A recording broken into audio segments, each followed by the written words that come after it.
जब कई दिनों के बाद पहले पहले बार वर्कआउट करने चलते हैं तब हमारा माइंड और हमारी बॉडी दोनों ही फ्रेश होते हैं, मगर उनको थकने में ज्यादा वक्त नहीं लगता और इसीलिए वो कई दिन के बाद वाले पहले पहले वर्कआउट से हम जल्दी एग्जॉस्ट भी हो जाते हैं और अगले दिन के लिए हमारी मसल्स भी दर्द से भर जाती हैं और फिर लेटने में दर्द, बैठने में दर्द, उठने में दर्द, चलने में दर्द। और इस दर्द को हम अगले दिन वर्कआउट करके आने का बहाना बनाने की बजाय इसको छुपाकर, इसको एक कवर देके अपने दिमाग को एक मीठी गोली दे देते हैं कि इतना भी एकदम से नहीं करना चाहिए, इंजरी हो सकती है।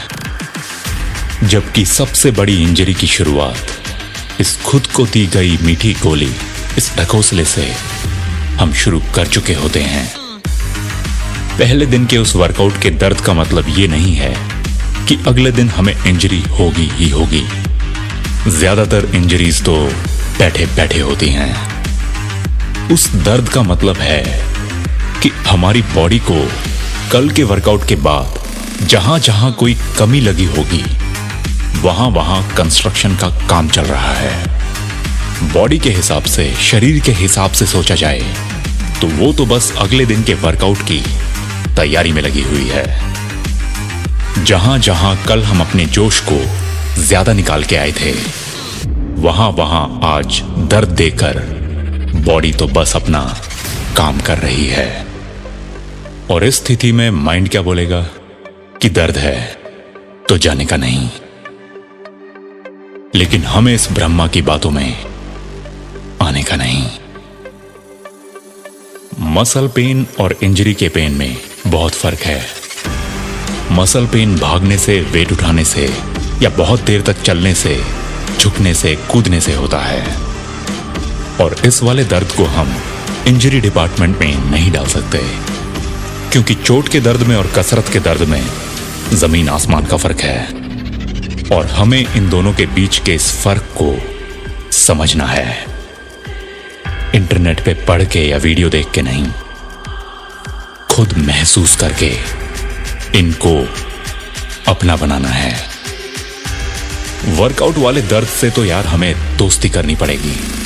जैसे यारों दोस्तों से दोस्ती बनाए रखने के लिए हमें उनके साथ जितना हो सके उतना वक्त बिताना पड़ता है, ठीक उसी तरह से वर्कआउट वाले दर्द को हमें किसी ना किसी लेवल पे हमेशा बरकरार रखना पड़ेगा।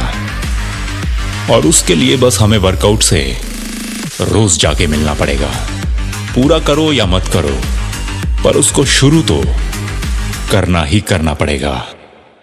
इसी को हम ट्रेनिंग बोलते हैं और इस ट्रेनिंग से फौलाद बनने के सफर को हम टोनिंग बोलते हैं। कहते हैं ना, उसकी तो टोन्ड बॉडी है, मतलब उसने उस दर्द के साथ ज्यादा वक्त बिताया है। बिल्कुल ना बिताया हो तो बॉडी फुल क्रीम हो जाती है और जिसे इस दर्द का चस्का लग जाए तो उसकी बॉडी डबल टोन्ड हो जाती है।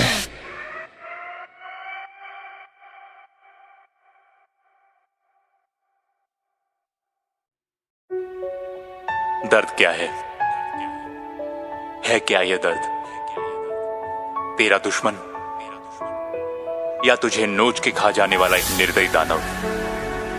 तेरा काल या तेरे और तेरी मंजिल के बीच की रुकावट? आखिर है क्या ये दर्द? कहीं मैं गिर ना पड़ूं, कहीं मुझे चोट ना लग जाए, कहीं मैं इसे झेल ना सकूं, कहीं मेरा दिल ना टूट जाए। कभी सोचा है डर दर्द से पहले क्यों आता है? क्योंकि दर्द को झेलने के लिए जो जरूरी ताकत चाहिए वो डर को पार करने से ही आती है। और डर को पार करेगा तो परलोक से तुझे आमंत्रित करने जो पहला दूत आएगा, उस विशाल भीमकाय अविस्मरणीय वीर का नाम है दर्द। मानो तो अत्याचारी, जानो तो बेरहम, इसे जितना अपनाएगा ये उतना ही बढ़ चढ़ के आएगा। तुझे जकड़ेगा नहीं, ना ही तुझे पकड़ेगा। हाँ, पर जब तू सुबह उठेगा तो डर जरूर तुझसे आके लिपट जाएगा, पर तू छुड़ा के उसकी बाहों से खुद को फिर मैदान में आएगा। दर्द को खुशी होगी इस बात से, पर यह बात तुझे अभी नहीं बताएगा। वो नोचेगा तुझे, तुझे काटेगा और न जाने कहां कहां घुस जाएगा। रात से भी काले तेरे दिन होंगे, सूरज भी तुझसे अपना मुंह छुपाएगा। ये बंधन तेरा खुद से होगा, इसके बीच में दूसरा कोई नहीं आएगा। चढ़ने लगेगा इसका नशा अब तुझे, दूसरों के लिए तू पागल सा हो जाएगा। रुकना नहीं, झुकना नहीं, गिर गिर के फिर से उठना, ये सब तुझे दर्द ही तो सिखाएगा। जिसने जाके मिल किसी ऐसे से जो तुझे इसकी वीरता के किस्से सुनाएगा। खुलने लगेंगे जब द्वार तेरी मंजिल के, पीछे मुड़ के देखना तुझे अपनी लगने लगेंगी। उसका चेहरा शायद तुझे किसी की याद दिलाएगा।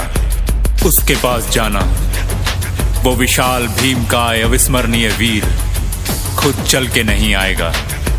पहचान इसे, अपना ले इसे, बना ले इसे अपना हमसफर, कि दर्द और तू एक ही हैं। अपनी मंजिल के रास्ते में तू ये खुद ही जान जाएगा।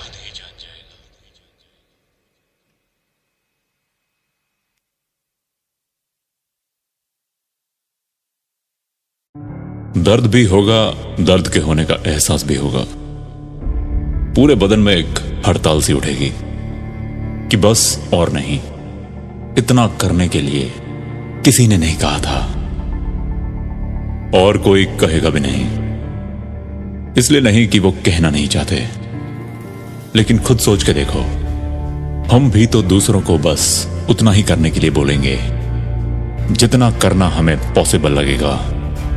जो बंदा 1 घंटे में 10 किलोमीटर भागेगा, वो दूसरे को उतने ही टाइम में 15 या 20 दौड़ने के लिए कैसे बोल पाएगा। और इसीलिए अकेले में खुद ही पे खुद से मेहनत करवाना सबसे मुश्किल काम होता है।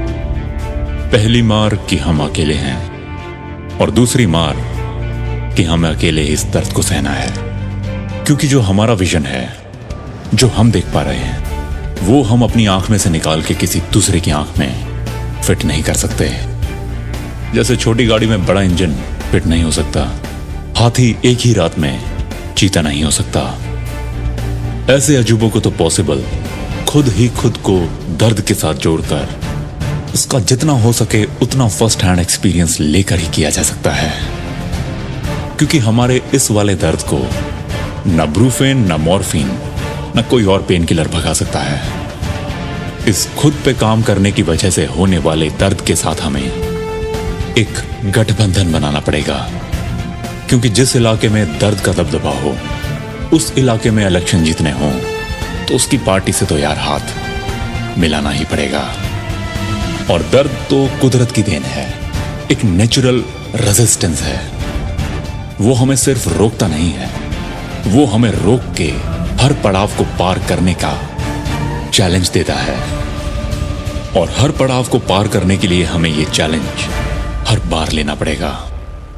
हमें बिना रिजल्ट के बारे में सोचते हुए बस उस दर्द को जितनी मात्रा में हो सके उतनी मात्रा में झेलते जाना पड़ेगा। हमें यह विश्वास करना पड़ेगा कि ये दर्द अभी थोड़ी देर के लिए है, और मैं चलता गया तो ये 1 दिन रुक सकता है, 1 महीना या 1 साल रुक जाएगा, मगर एक ना एक दिन ये जरूर चला जाएगा।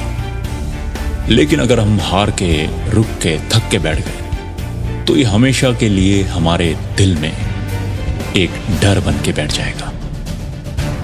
और वो डर हमें धीरे धीरे कमजोर बनाएगा, हमारी सोच को कमजोर बनाएगा। बड़े फैसले लेने के लिए दिल बड़ा होना चाहिए। ये उसी दिल को वक्त के साथ छोटा बनाता चला जाएगा। अपनी मंजिल पे, अपने सपने पे किसी और के विश्वास की मोहर से पहले हमें खुद के विश्वास की मोहर लगानी पड़ेगी। घास मिल जाए कहीं उगी हुई, किस्मत के भरोसे तो हिरन निकलता है। शेर किस्मत के भरोसे रहा तो वो शाम को बस भूखा ही सो जाएगा।